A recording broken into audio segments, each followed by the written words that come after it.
welcome back everybody. My name is Joe. Welcome back to Facebook Live Lighthouse Addictions Topic Show. I am here with Mikey T. Hi Mikey. Welcome to the show, back again. Thank you for joining us. Today we are going to discuss what is a pink cloud and how the heck do we stay on it. So, Mikey, take the lead. For me, pink cloud it's several things. It'd be like physical, emotional, and like spiritual. You know, when I first got sober, a lot of it had to do with the physical aspect. You know, I was no longer strung out. I was no longer dope sick, hungover. You know, I physically felt better, and that was a good feeling. And then comes in like the mental and emotional. You know, and that all depends on like what I'm doing with myself at this point. You know, working a program. You know, doing the right things and trying to become a better person than I was yesterday. You know, that makes me feel good. And really, I think like a lot of it is just attributed to feeling good, you know, about yourself, about what you're doing, how you think, feel, act. And then comes in like the spiritual aspect. And that really, as long as I'm putting in the footwork, that part just comes. You know, there isn't much that I have to do after that. You know, as long as I'm keeping a connection with my higher power and doing what I'm supposed to do, that part kind of comes. Okay, so to our viewers who are watching, the phrase pink cloud is something we refer to, especially when somebody is very new in the recovery, to a feeling of like being uplifted, feeling very, very positive, very spiritually grounded, very spiritually connected, maybe not only spiritually but to other people as well. Yeah, it's just kind of like a feeling like everything's all right now. And when I was speaking with Mikey earlier, he actually said that when he was in his using, he also felt a pink cloud. Yeah, but probably in a different way, right? Yeah, like when I first started using and drinking, you know, I got that feeling of like, okay, like everything's all right. You know, I feel okay in this moment, and I'd consider that a pink cloud. The emotions, like the feelings, were very similar. You know, like feeling like everything's all right, like in this moment. Yeah, and I never actually thought about it that way. So what kind of differentiates that pink cloud from your active addiction to your pink cloud in recovery? For me, in active addiction, that pink cloud, there's no doubt, like it will fade. You know, absolutely. It will go away. You can't keep it going to an extent, you know. And in recovery, I can keep that pink cloud going as long as I want to keep it going. And how? What does that look like for you? You know, for me, that's waking up every morning and keeping a connection with my higher power, doing the next right thing, doing the next indicated step, you know, reaching out my hand to help somebody else, and then to go as far as to not tell anybody else about it. You know, it makes me feel a lot better about myself. You know, it just keeps me feeling like I'm a good person, and when I feel like I'm a good person, like everything seems all right. A lot of it has to do with, you know, perception for me. I hear a lot of people say, like, after getting sober, like, the program or God has given them a life beyond their wildest dreams. And for me, that's not necessarily true, because had I been given a life beyond my wildest dreams this early in sobriety, I probably just would have thrown it all away, because, you know, I've got some pretty wild dreams. But what it has done is it's given me, like, a new perspective on life. And to me, that's a life beyond my wildest dreams. You know, I see things in a different way. You know, things that happen to me, things that I do, certain situations that I'm in. I don't see them the same way that I used to. I don't think the same way that I used to. I don't react the same way that I used to. Oh. And for me, that's a huge thing. Yeah, so sometimes your life beyond your wildest dreams is not only materialistic or environmental circumstances, is things that happen internally, like the changes in your behavior, changes in a lot of your patterns, changes the way you perceive things, like you were saying, perception, right? So maybe that's also what it's referring to. So when we refer to the pink cloud, we're talking about a feeling. So let's talk about feelings. All right. So, what are some things that causes you while you're in recovery to get that pink cloud feeling? I know for me, it was the fact that I was able to stay sober for the longest time that I've ever been able to stay sober since I was 12 or 13 years old, and getting connected to other people in a genuine way. For me, those feelings come in like some of the worst moments. You know, some of my worst times, in times where I want to give up. You know, not necessarily get loaded or get drunk, but I just want to give up on life. Like I don't want to have to get up and go to work. I don't want to have to deal with people. I don't want to have to talk to anyone.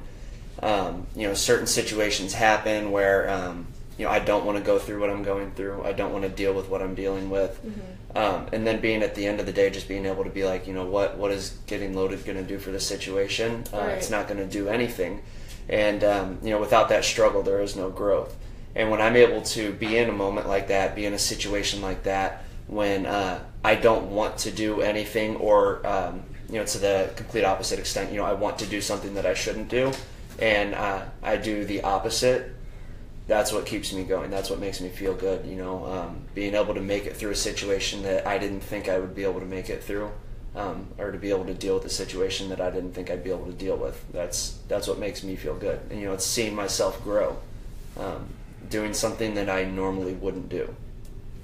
So I know in my time in recovery, I heard the term like pink cloud thrown around a lot. I also heard that, you know, after a certain amount of time that you have in recovery, that pink cloud kind of goes away and then you go into like the real world. For myself, how much time do you have, if you don't mind? I have a little over 5 months. There you go. Here in the next 2 weeks, I'll have 6 months as long as I stay sober. Awesome. So I'm sure that you've heard that you will at some point anticipate that the pink cloud will go away, right? So how do you expect to move forward when that pink cloud goes away and reality starts to set in? I don't necessarily believe that happens. You know, maybe for some people, but to me, it's all a matter. Like I said, it's a matter of perception. You know, the way I see things. And, you know, today I try and see things as being exactly the way that they're supposed to be. And for me, that keeps me on my pink cloud. You know, like I said, you know, I've had to deal with situations I don't want to deal with, or do things that I don't want to have to do, or don't do things that I do want to do. But at the end of the day, as long as I'm able to accept those situations or those people as being exactly how they're supposed to be, I'm okay. That's very profound. And it keeps me feeling like everything's all right, which for me, my pink cloud is like feeling like everything's okay. You know, that feeling of being content. Yeah. That's when I feel like I'm on my pink cloud, and I don't ever have to leave my pink cloud if I don't want to. So a lot of it is also acceptance, you were saying. Oh yeah. So how do you stay in acceptance? It's hard sometimes. You know, I don't want to accept situations. I don't want to accept people. Yeah, that's a big one. Yeah, but like at the end of the day, what of it am I in control of? Nothing. Nothing. Not you know, I can't control what people do. I can't control what people say. I can't control certain situations that happen. You know, so like if I'm not in control of it, what can I do about it? I can't do anything about it. Then why not accept it for being as how it is? And you know, a lot of times that's easier said than done. I was just thinking that. Yeah, there's certain situations that it's like I simply don't want to accept it. Yeah. You know, whether that be deaths, whether that be, you know, losing a job, losing a friend. You know, there's certain situations like even today I don't want to accept it. But at the same time, what can I do about it? I can't do anything about it except keep moving. You know, a lot of what's like kept me going in situations like this, you know, I've had several deaths since getting sober. You know, I've had several situations that, you know, I didn't think that I would make it through. But at the end of the day, like, you know, it's sad that these people, you know, didn't make it, or it's sad that, you know, something happened and they were taken from us. But there's nothing that I can do about it, and you know, it's simply it just is, you know, and I have to accept it for what it is. So do you have anything you'd like to say to any family members that have an addicted loved one?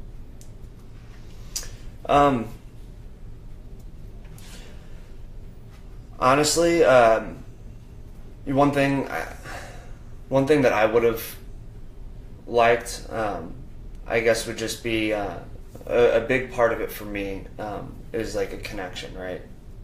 I've said before that like the opposite of addiction is connection. whether that be, connection with other people in the program, connection with your loved ones, connection with a power greater than yourself. And, when it came down to, my loved ones coming to me because they knew I had a problem, a lot of times it was, I can't deal with you right now. You've got to go. I can't talk to you. And for me, when you do that, that's breaking that connection that I have. And although it may not be the best connection, it's the only connection that I have. And a lot of times that did worse for me than it did good for me. That's it's taking away the only thing that I have. So I guess really what I would say is,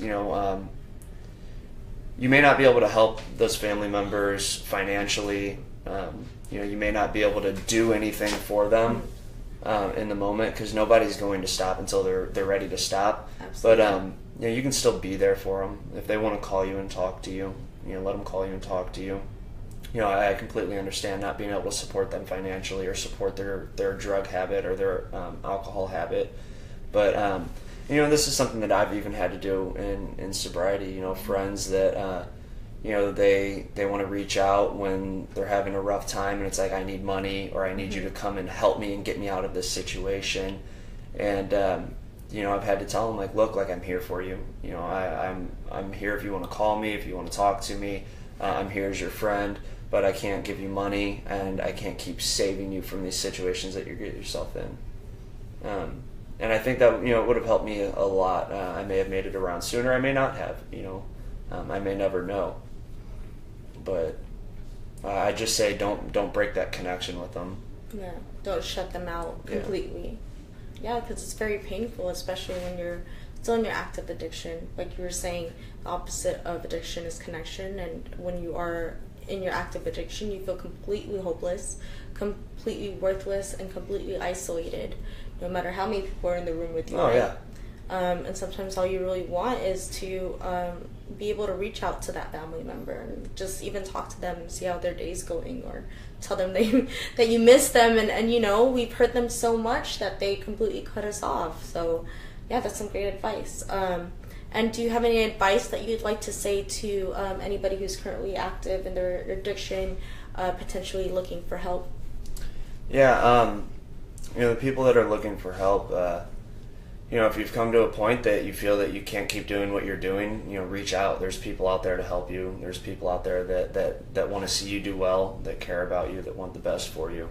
For me, like, it was very hard for me to reach out and ask for help. A lot of it was like ego. Yeah. And pride. Yeah, it was just shame, like, I don't want someone to see me like having to ask for help.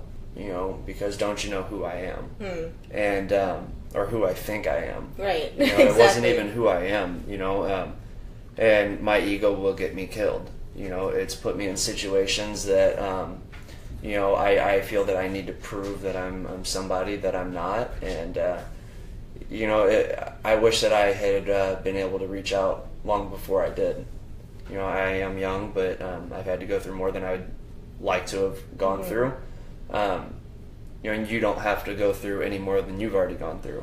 Just reach your hand out, ask for help, and I can promise you there's someone out there that will help you.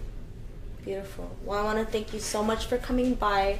I also want to tell you how proud I am of you, because I've seen you grow tremendously in the past 6 months, and you're always there to help other people, your other brothers, and help them stay on that pink cloud, right? And I think in turn that helps you stay on that pink cloud as well. So thanks so much for coming. See you guys next Thursday, 3 p.m., facebook.com/Lighthouse Treatment. Bye. Thank you.